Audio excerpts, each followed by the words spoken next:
વિદ્યાર્થી મિત્રો, ફરી એક વખત આપણે એક રિઝનિંગના નવા ક્વેશ્ચન સાથે એકેડમીમાં આપણે જોઈશું.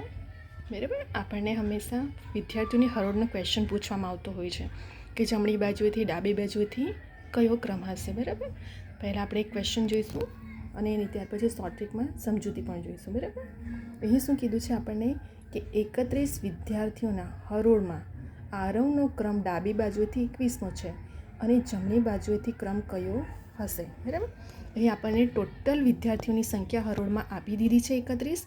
તો આપણે સૌથી પહેલાં સમજૂતી પ્રમાણે જોઈએ. બરાબર, આરવ, બરાબર, આ આખી આપણને હરોળ આપી છે. હવે ટોટલ આપણને વિદ્યાર્થીઓની સંખ્યા કેટલી આપી છે? 31 આપી છે. બરાબર, તો 31 આપણી શું છે? કુલ વિદ્યાર્થી હરોળની સંખ્યા. તો આપણે કુલ વિદ્યાર્થી શું લખી દઈશું?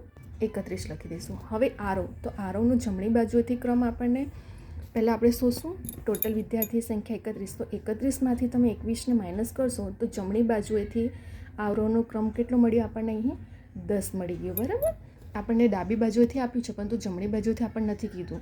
પરંતુ હવે આ જે આપણી રકમ મળી 10ની સંખ્યા એ 31 ટોટલમાંથી આપણની સંખ્યા આરવની બાદ કરી છે.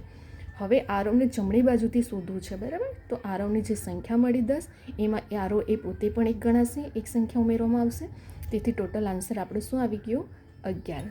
તો જમણી બાજુએથી આરવનો ક્રમ કયો હશે? આપણો 11 હશે. બરાબર, અહીં આપણને પરીક્ષામાં એક્ઝામમાં ઘણી બધી ગવર્મેન્ટ એક્ઝામમાં આ રિઝનિંગનો ક્વેશ્ચન તો આવતો જ હોય છે. જીપીએસસીમાં, જીએસએસબી, કોન્સ્ટેબલ, પીએસઆઈ, બરાબર, ઘણી બધી ક્લાર્કની કે એવી બધી ઘણી એક્ઝામોમાં રિઝનિંગ તો ફિક્સ જ હોય છે તમારે દરેક ક્વેશ્ચન.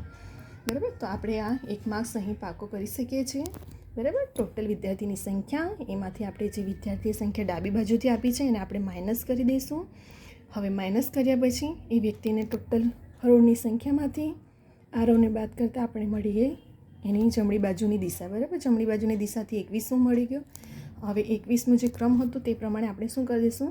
31 - 21ની બાદબાકી કરી ટોટલ 10 જમણી બાજુ આવી. જમણી બાજુ વ્યક્તિ પોતે પણ એક હશે, એક ઉમેરવામાં આવશે. તેથી આપણને જવાબ મળી ગયો 11. બરાબર, અહીં આપણે આ રીતે ગણીશું સમજૂતી સાથે. તમે એક્ઝામમાં ડાયરેક્ટલી શોર્ટ મેથડથી પણ 31 - 21 કરીને આપણે જવાબ 10 મળીશું અને એમાં હંમેશા શું કરી દેવાનું? +1 કરી દઈશું, વ્યક્તિ પોતે હોય છે માટે.